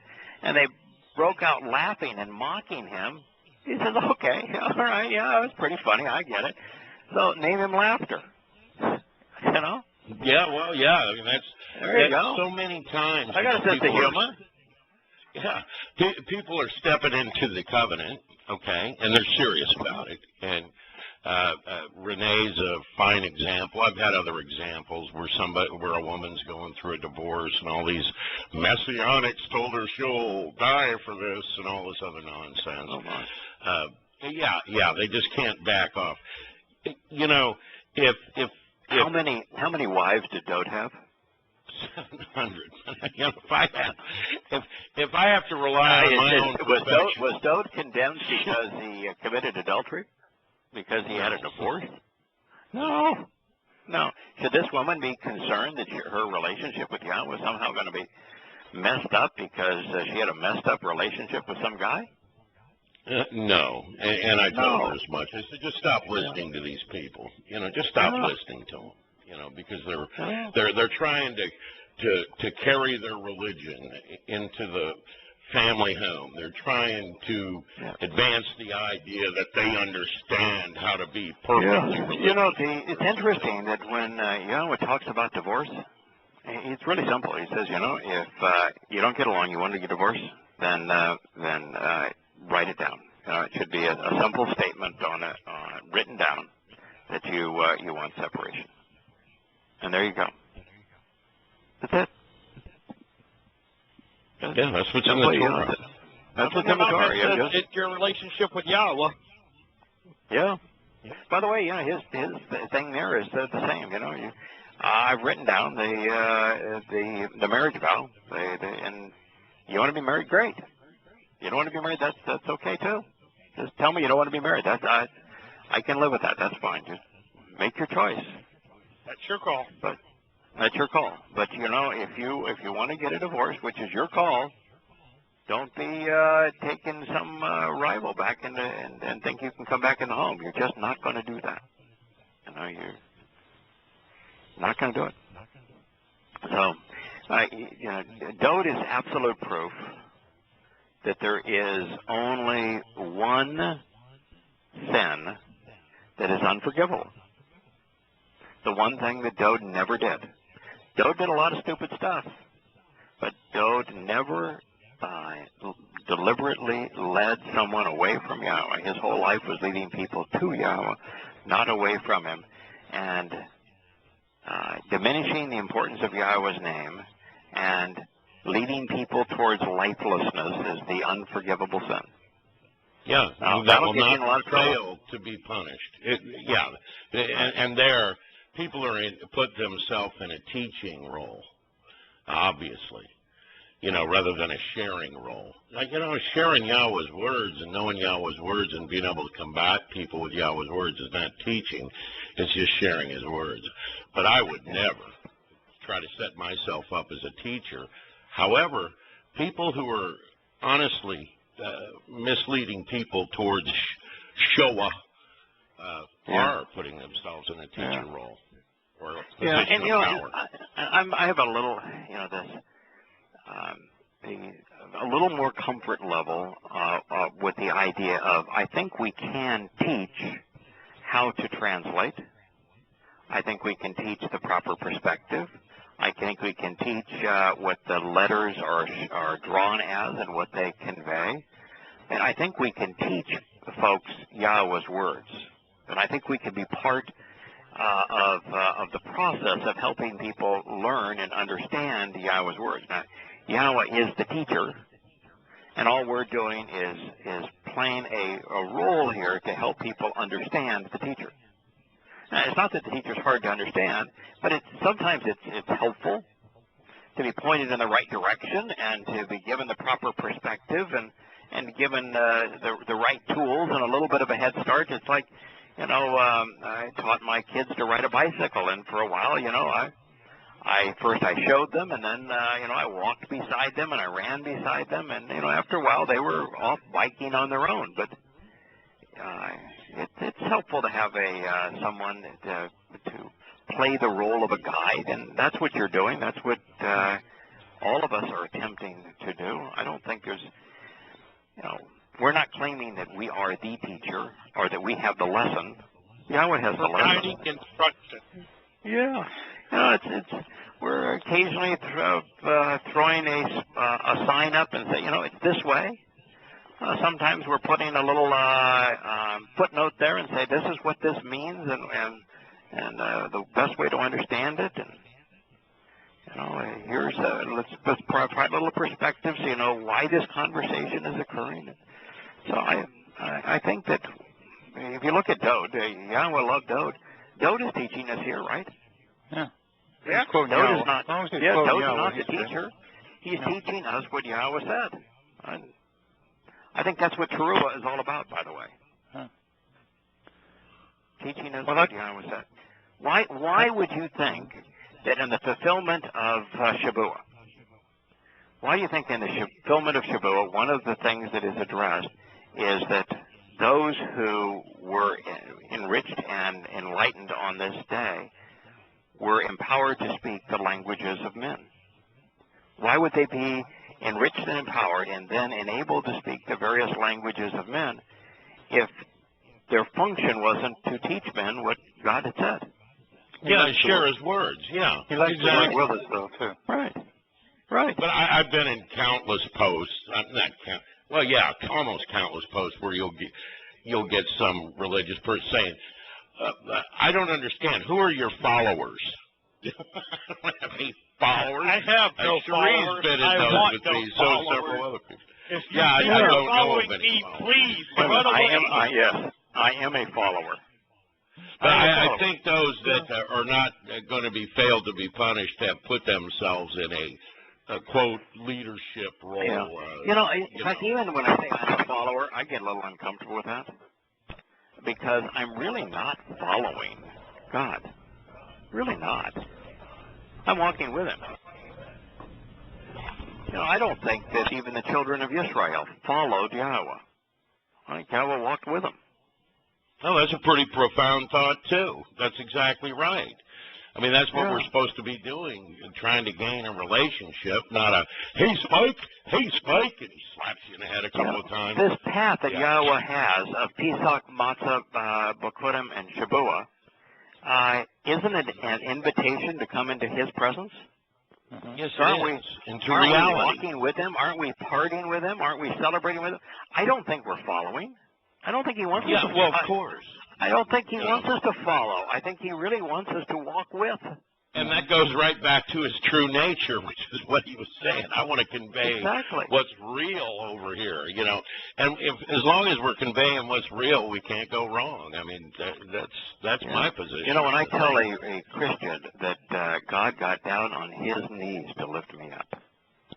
Oh, yeah. And that they just say, no, that my God would never get on his knees. I get on my knees to lift him up. Yeah, you must be really strong. Your man. He wants you to must see be really strong if you can lift God up. Yeah, you must be really strong if you can lift God. Really, you're a lot more capable than I am if you can lift God up. No. And at that point, you say, Bible and Bevel share the same root. Yeah. And in my world, which happens to be Yahweh's world, Yahweh gets down on his knees to lift us up because he's not only capable of doing it, it's what he wants to do. And I'm a beneficiary because I need it and I enjoy it. It works out great for both of us. He enjoys it, and I benefit from it. How do you have a better situation than that? But when you tell them that, their view of God is so different. Their God is a God up there that has to be praised and has to be put on this pedestal. And how I love you and how perfect and how wonderful you are. And the God I know is the one who is telling me, I really enjoy our relationship. You're fun to be around. Mm-hmm. I'm happy to be able to lift you up and to invite you into my family. I think that one of the healthiest things we can do relative to God is to not put him on the pedestal, not put him on the throne. View him as dad and friend and tour guide and an individual who is as eager to spend time with us as we are to spend time with him. He's approachable. How many times have we read here, approach, come into the presence of, singing a song, being happy about it? And laugh. I mean, you can't put somebody on a pedestal and then feel free to laugh and carry on. You'd be scared to death. I told you earlier that one of the things I like is sarcasm. I like to joke around with somebody and to be able to kid and not have somebody be thin-skinned. I am convinced that God is that way. I'm convinced that you can poke fun and you can kid and you can be sarcastic. And rather than saying, what right do you have to question what I'm doing there, pipsqueak? He's going to laugh. Mm-hmm. Well, don't you do that with the family most of the time? Yes. Don't you tease one another and just kid one another? Yeah. Like the Yeah, relationship exactly. I have with everyone I know. Yeah. Yeah. Well, we'd be different. Right. But you would never. Let's say that you were in a business and you're going to meet the boss like it's 10 people above you. Are you going to walk in singing a song, old joyful, whistling a tune, and then slapping the boss on the back and calling him by first name? And you're going to do that? Probably not. My eldest son works for GE, and the chairman of GE is like 50 levels above him. Do you think that in one of the group meetings where he's speaking to 3,000 people that my son's going to get up from the audience and walk up to him at the podium and give him a big hug and sing a song as he approaches him? Of course not. Not likely. No. Not likely. No, that's not going to No. happen. But I know somebody that's a CEO of the universe. Yeah, and he would have no problem with that. That's No exactly problem with right. it. Wouldn't be distracted, wouldn't be bothered, be thrilled with it. He said, catchy tune. When did you learn to sing?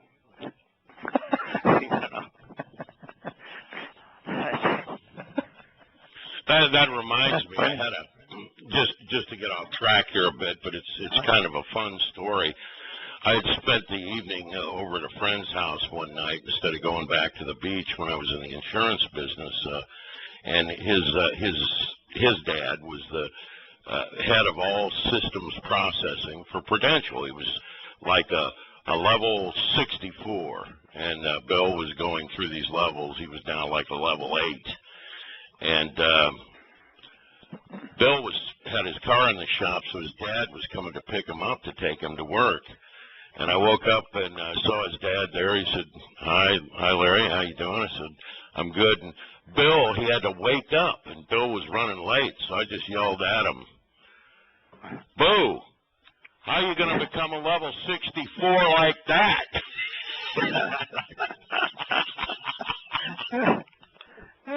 His dad just looked down and shook his head.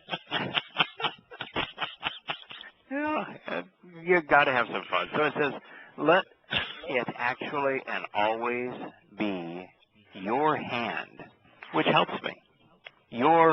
Because I have chosen your precepts, your instructions, which you have entrusted to us for guidance, so that we can respond appropriately to you. Pakudim. This is the third of those 4 words. So let it actually and consistently be your hand, your yod. He had it figured out. He understood why Yahweh's name began with a yod. Yod. It's Yahweh. He's talked about Yahweh's word providing reconciliation, providing vindication. Yahweh's promises, which was his song, which is why he knew he was going to approach singing and walk right into the presence of God. Well, they're saying that word is equivalent to his hand. His hand is his word, which is the very thing that's going to lift us up. So let it actually and always be your hand, which helps me. But this idea that I don't think that God is the least bit bothered when we acknowledge that he gets down on his knees to lift us up. That's what Dode is saying. Your hand is what helps me. Dode isn't saying, I give you my hand to lift you up, God. No, he's saying Yahweh's hand is what helps him. Dode is not serving Yahweh, is he? Yahweh's serving Dode. Yeah, he wants to get to know Yahweh, and obviously he's done so. Again, obviously everything in religion is as they say, back-asswards. Right. It's like looking in a mirror where everything's backwards, and that's just another reason that who controls religion. That can't all be a giant accident. Because you ever wonder what we walked by today one of those was a family clinic, what they call those things, Planned Parenthood, and there's always people outside, Christians praying. And you wonder, why? You know, if you're asking your God 1,000 times to end abortion, and he's why not is your doing God it. never responding? Why is your God not responding? Yeah, they might want to consider that.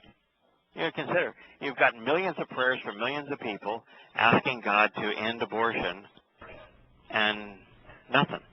Not a response, not a peep, not a lightning bolt, not a thunderclap. Nothing. You know, maybe you ought to stop. Maybe, you know, it's obviously isn't something that he's interested in doing. You know, so. Especially in a land where they went their own way. Especially in a land where they honor all the sun god religions.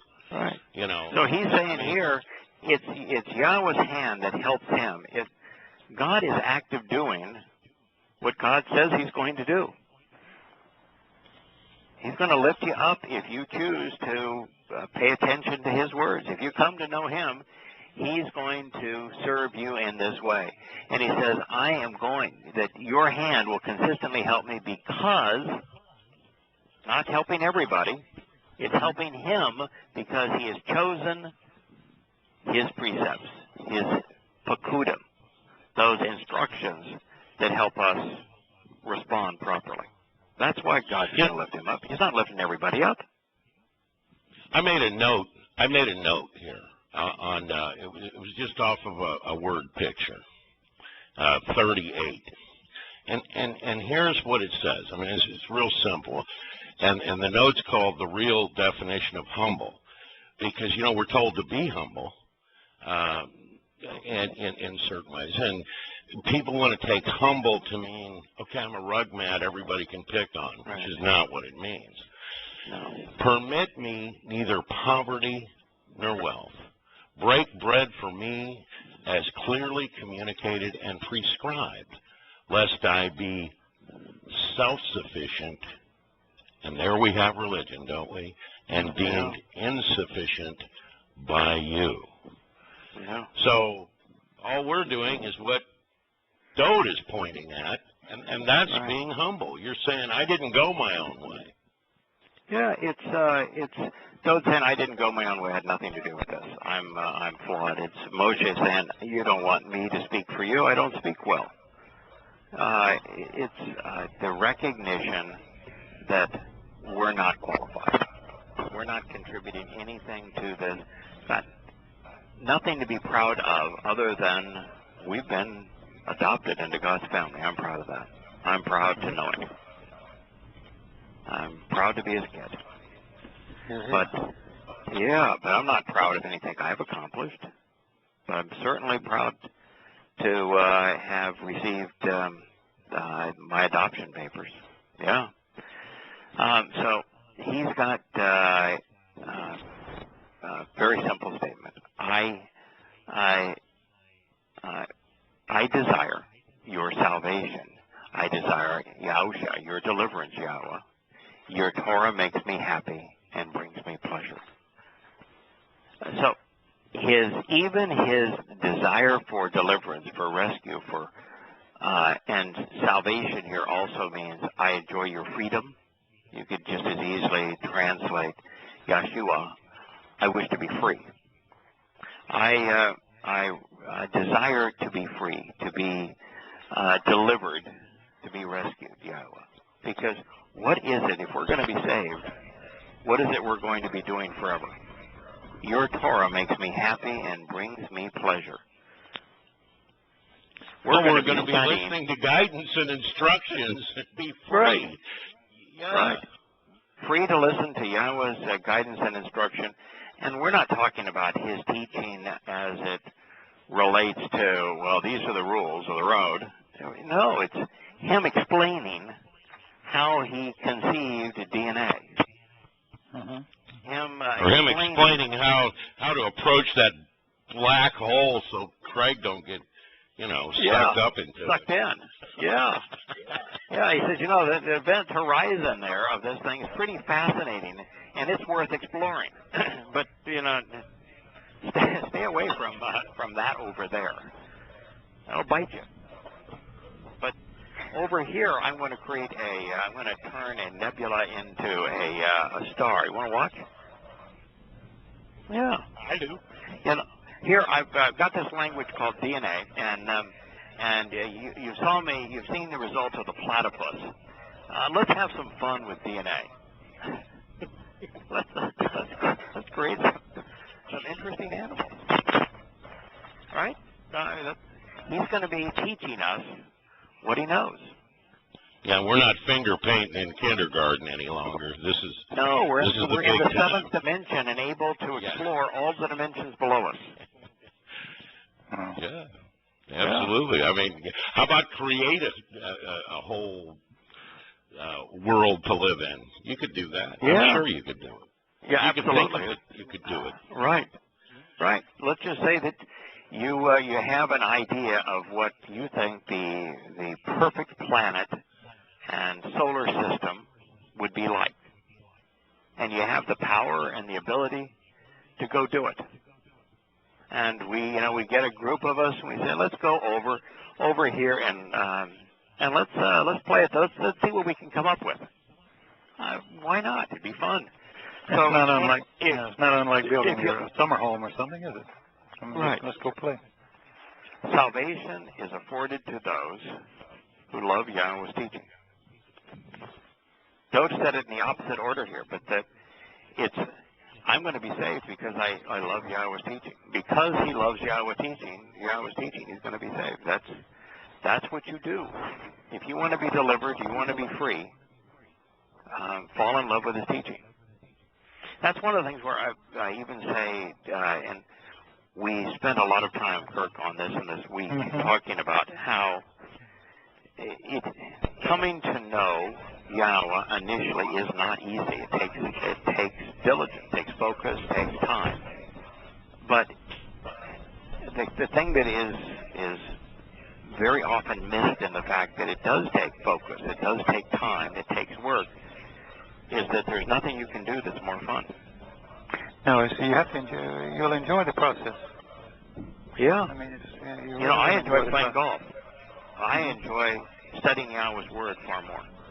Mm-hmm. I still remember the first time I read through Yada Yahweh, and I literally was staying up until 3, 4 in the morning. So I wouldn't get home from work till 10:30, 11 o'clock at night, and I would start reading right where I left off. Yeah. And by the time I realized what time it was, I was like, I got to make myself stop and go to bed. Right. That's how much fun I was having with it. Terry and I did the same thing. Oh, I mean, for a year, we just kept, and we would read to each other. Even parts that we'd already read, we'd say, "Now, did you hear this?" And then, we reinforce it. I can tell you there's nothing I personally enjoy more than studying his testimony, working on translations, coming up with the full kind of amplified meanings, and then looking at the roots and saying, wow, there is really deep teaching here. This is reinforcing something that we've learned. It's expanding our understanding and knowledge. And so what Dode is saying here is because that's what he enjoys, because he just like us, he has fun learning from Yahweh, then he knows as a result, Yahweh wants Dode to be part of his eternity, and so God's going to deliver it. Same thing is true for us. There's a quid pro quo between loving the Torah and being part of Yahweh's family. Everyone that's part of Yahweh's family loves his teaching. If you love his teaching, you're going to want to be part of his family.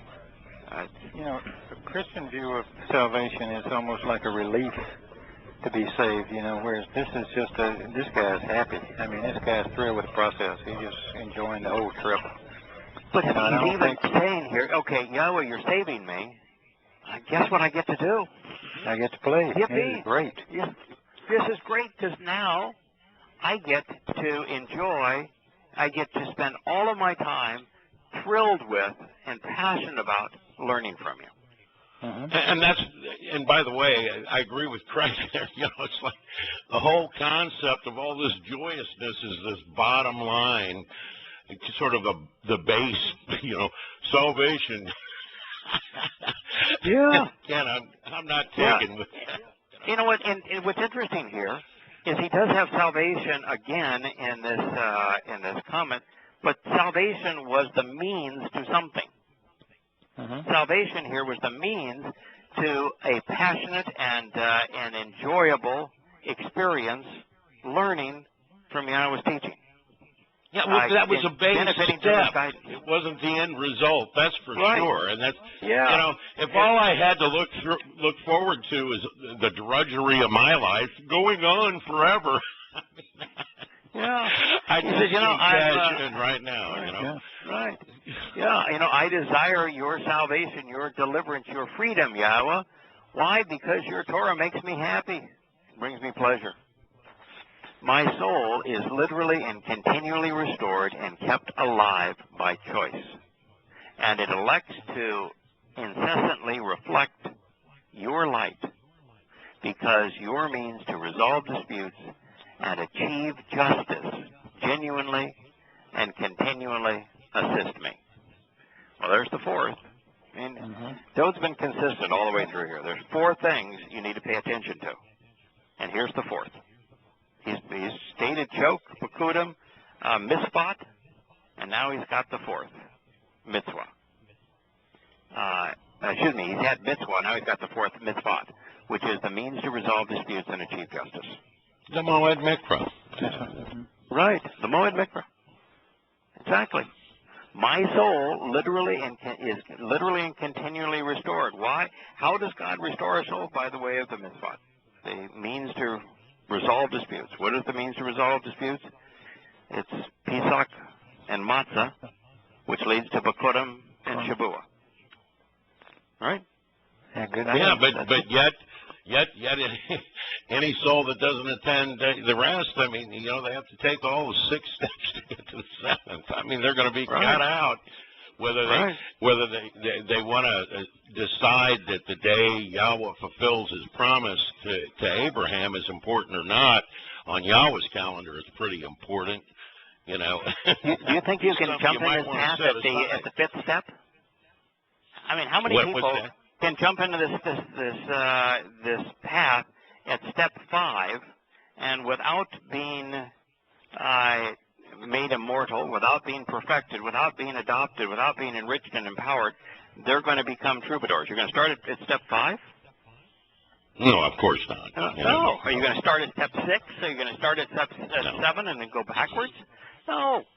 It's the mitzvot is taking the path right through the doorway to life, across the threshold of perfection, to be adopted into Yahweh's family. That's the means that he has to achieve justice. Tell me something. Oh, sorry. No, tell me something. How did the rabbis and the priests convince the Jews, or the Yehudim, that this was not the path? I understand the Christians. They went off wild and just made up whatever. How did they convince them? It's right there in the Torah, and they saw the Torah. They could read that part. Yeah, what they told them was that you're not qualified to read the Torah on your own.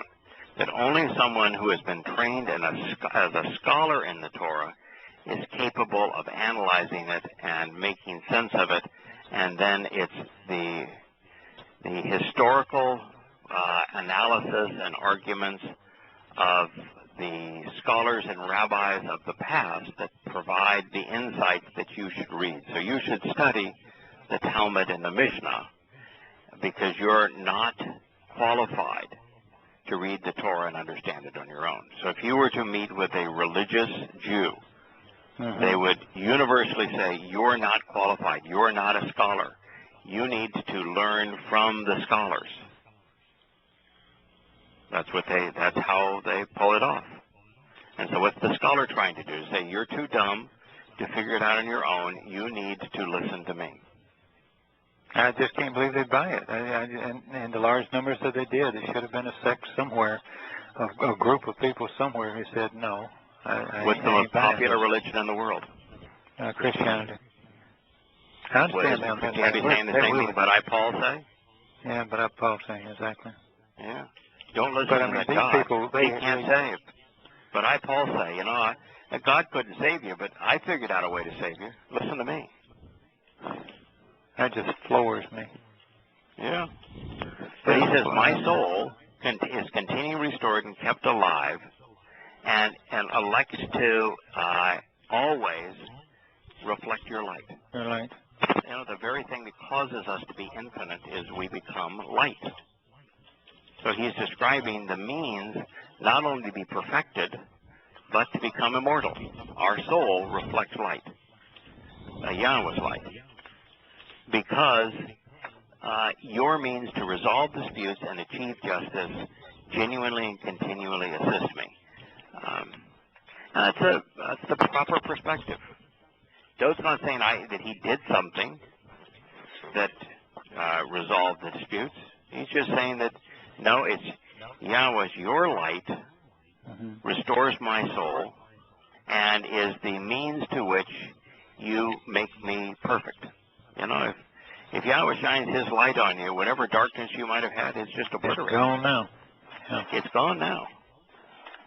And that's what this says, is that Yahweh's means to restore our soul and to achieve justice is to shine his light on us, so we reflect his light, and then we appear perfect.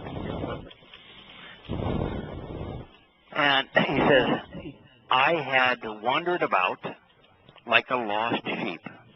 So I want you to seek to be responsible for and to do what is required on behalf of your servant. For indeed, I have not overlooked, lost sight of the significance of, nor failed to properly respond to your enduring testimony and restoring witness. This concludes with Eduth. Eduth is that which is eternal, that which is restoring. But it's not something that is not anything that is eternal or anything that's restoring. It's a very specific thing that is being called eternal and restoring. And that's Yahweh's testimony. Eduth is a combination of two sets of related words. And witness, restoring, and eternal. And so Dode is saying your testimony, Yahweh, is eternal. Your witness is restoring. And it is your testimony and your witness that he has focused on. Since I haven't overlooked these things, then, therefore, Yahweh, you're going to take care of me. I want you to be responsible for me, he's saying. And what he's doing is saying, I trust you. I've read what you've said. I understand your eternal witness. I understand your restoring testimony. And I want you to be responsible for me. Just like a child says to their father, they're going into a scary place. You know, Dad, take hold care my of me. hand. Let's go. Hold my hand. Yep. Yeah. Dad, protect me. He ends this whole thing by just saying, Dad, protect me. I want you to be responsible for me. I want you to do what's required for me. All because I've done one thing, Dad. I've paid attention to what you said. I know what you've said. I've paid attention to what you've said. I've responded to what you've said. Take care of me, Dad. What a beautiful song. Such is the conclusion. That's where his all led. Yeah, because he knew exactly where to respond. Sadly, what we get is people that are in the religion business pretending that, to respond, you're doing everything perfectly and, tying your shoes a certain way and so forth. When you know something, Larry, though, what Dode said here is really, really comforting to me, because I, like Dode, wandered about like a lost sheep. I was a Christian. I was a patriot. I was very active politically. I wandered around like a lost sheep, man. In the end, now that you know what you know, okay? Now that you know what you know, and I know these same feelings, believe me, I had them. Right. I was involved. I was out there. I was speaking on behalf of Alan Keyes, and, Right. I now that you know what you know, How stupidly were we wandering around aimlessly? I mean, how do you do what's right when you don't even know what right is? I guess that's it. How do you respond when you have no idea how? Because you did think there was a God, and you did want to please him, and you thought he was with you, but yet everything you did was worthless. I mean, really, in the ultimate end. Well, now, I have to tell you that I knew that when I was up in front of a group and was leading a group prayer, that I was speaking to the people, not to God. I knew it. I knew I was effective. Yeah, that was embarrassing for me when they made me get up and do the closing prayer in these churches. Because I could do it. Right, I could do it too, and they always wanted me to do it, and I knew it was effective. And so I am grateful that Dode, Yahweh's favorite son, spent part of his life as a lost sheep because, well, I'm not his favorite son. I am his son, and I began my life as a lost sheep. So it's nice to know that Yahweh created this plan for those of us who were lost. Right. I mean, as we all were. I mean, I have to ask, JB. I got to ask you, Kirk. I mean, what didn't you feel empty at the end of the day? Oh yeah. Yeah, I just couldn't put all the parts together. There's too many things. I mean, if you've studied Christianity for 20 years like I did, I mean, really studied with a supposed scholar, and had a lot of things right, but nothing important that was right. And I was still trying to figure out things. I mean, I read, by the time I got through Yada Yahweh and read enough correctly translated or English into English, the Torah, and my perspective changed, and I could just see it, and that was what I was looking for. I couldn't see it before. I couldn't connect enough dots because I just wasn't smart enough on my own. But once somebody points it out, you go, oh gosh. Yeah, how did I miss so all much that? sense. Sure. Yeah, well, I don't beat myself up anymore and say, okay, I was stupid. I was stupid. I love things, so enough.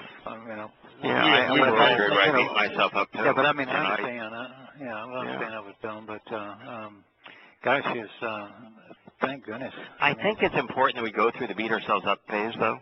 Oh, I did. Because if we didn't go through that phase, then it would be much more difficult to be patient with others that are just it gives us coming that level to embrace of empathy. Yeah, and then when you finally get your feet on the ground, not even quite on the ground, but you're understanding, okay, I'm walking into the truth here. You feel absolutely inadequate. That's one of the things that people hit me up in the message box for. Okay, now what do I do? What should I eat for Shabbat? Eat whatever you want. There's no eating instructions on Shabbat. Try to understand it. Right. I mean. Just try to understand it, and the joy of the whole thing is the freedom in it and the brilliance of the presentation that Yahweh put together, and how it all fits together so beautifully, and all these connections can be made, and you make this transition at some point along the way. And for me, and I think for many of us, it happened very early on the way, where you just say, my God, this is brilliant. This is so confirming. It's so real. It's so. Well, we can't put into words. We can't put into words how seamless it is. Religious people often talk about, oh, it's good to know God, and I know Him, and all this, but they don't, because they don't understand His offer. They don't get His plan. They don't understand it's perfect from start to finish. Nothing changes. Nothing. Yeah. Right. Nothing important about Him. They know. But still, when you first walked in, and that's something we got to get across to people, when they first walk in, to the covenant, and they're wanting to, set apart these days, there isn't a lot we can do other than try to understand it and spend time trying to understand it. Am I wrong here? Right. No, and the more time you spend trying to understand it, the more you learn, the simpler the whole thing becomes and the more relaxed you become. Right, but at first, when you first learn this, I can't imagine you, Craig, being uptight about this. But no. Even you, when you walked in, didn't you feel a little inadequate? Like, what am I supposed to do today? I mean, yeah, a little. Horribly inadequate. Yeah, that was inadequate. my tact. I mean, Yeah, horribly inadequate. And while I still feel inadequate in the sense of, I have no qualifications that would impress anybody, and so I feel totally inadequate from that point of view. I'm still, at this point now, I just am totally relaxed, totally free, totally comfortable, no concerns, no worries. It's just it feels like I've been home with Dad for all of my life. Yeah, I'm comfortable being inadequate at this point. Really. Yeah. That's all I can say Yeah. about it. Yeah, I'm not comfortable being static. No, I'm only comfortable growing. I got to grow. Got to learn. Have to come with an understanding today that I didn't have yesterday. Got to grow. I'm not content unless I'm growing. Stagnation is the enemy. Yeah. So. Well, it's nice to be reinforced constantly when you go dig up another verse, another section, and dots. I mean, I'm a better dot connector than I ever was since I met you. I tell you. And we're going to have a ball going through the 23rd Psalm. I mean, the two that I want to go through on this program in Shattering Mist is the 23rd, and then I want to go through the 91st. Oh, really? Okay. Nice. Yeah. Now, don't do Shabbat yet. I'm only about halfway through Shabbat section, so don't jump on that till I'm ready. Okay. Yeah, and I do want to go back on that. I know we've been through it twice already, but there's a whole bunch of them that's not in your book. Yeah, I know, but we haven't finished it. So I really want to finish Shabbat. I want to do the remaining chapters of Shabbat, but let's do the 23rd Psalm, and then we'll do the 91st Psalm, and then we'll go and return to Shabbat. And somewhere along the range too, I'm just fascinated by the long swaths of time where Yahweh said, I wanted to find somebody that I could convey my testimony to, but there was no one. Doesn't that explain a lot, though? Because we ask ourselves all the time, where was the people that knew it? They weren't. Right. Yeah, which is where in the movie Fury they misquoted it. Hey, choose me. Right. Yahweh's talking about doing it himself, which is yeah, but they, So what's interesting that is the religious thing, isn't it? Is that I think what happens is that God does not choose those who ask Him to choose Him. He makes His choices, and all of those that He chooses are reluctant. It's just the nature of it. We in eternity. I'm not volunteering for anything. I want to go along for the ride. I just want to be part of the family. It's not in our nature as part of this family to seek some kind of promotion. It's just not in our nature. I'm happy where I'm at. Yeah, it's the thing that is I don't think there's any other endeavor where an individual is most excited when somebody who has been down this path with them is transformed from learning to teaching. When everybody is contributing because everybody is learning and we're all sharing together, that's when it's really fun. So Jason was really good all of a sudden out of the blue. Jason, I know Jason from before, but yeah, well, he's been doing his homework. He has been. Yeah, exactly. So here's Roy too. And part of this too, guys, is that how much more relaxed and enjoyable the Shabbat program is from the Shattering Mist, because we're only talking here to family. Mm-hmm. I don't have to explain these simple concepts because we're just talking to family here. Mm-hmm. We all know the same things. We're all celebrating the same things. We're all reinforcing the same things. We're all enjoying the same things.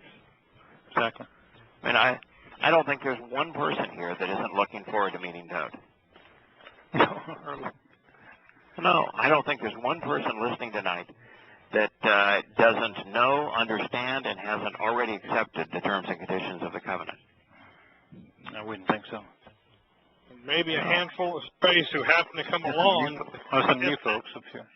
Yeah, but the purpose of this program wasn't to introduce Yahweh's testimony to someone who is unaware of what he said and what he's offering. This program is for family. If you want to learn what it takes to become part of Yahweh's family, I mean, the books are free. Shattering Myths exists for you. Intro to God.org, YadaYah.com. You know, if you're an agnostic, go to YadaYah.com.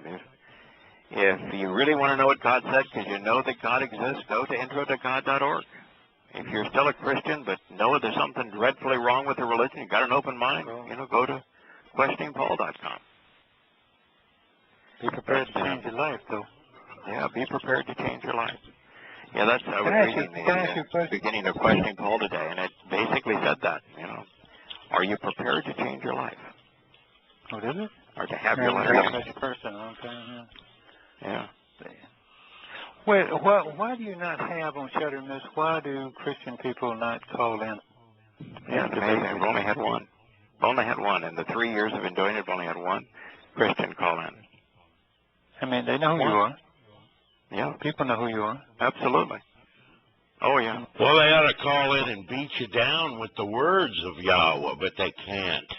It's embarrassing when you have to stand in open opposition to the Creator that you supposedly care so much about. That's why they don't do it. There's the answer. Yeah. I mean, it's got to get scary for them, huh? Oh, it's how would you like to try to convince our listeners that there's a Jesus, or there's a Christ, or there's a Trinity, or there's Sunday worship, or there's that God died, or that the Torah has been annulled? I mean, what chance would you have to pull that argument off? Right. You might as well write a comic strip. But they do that and hand them out, don't they? Right. They're comic racks.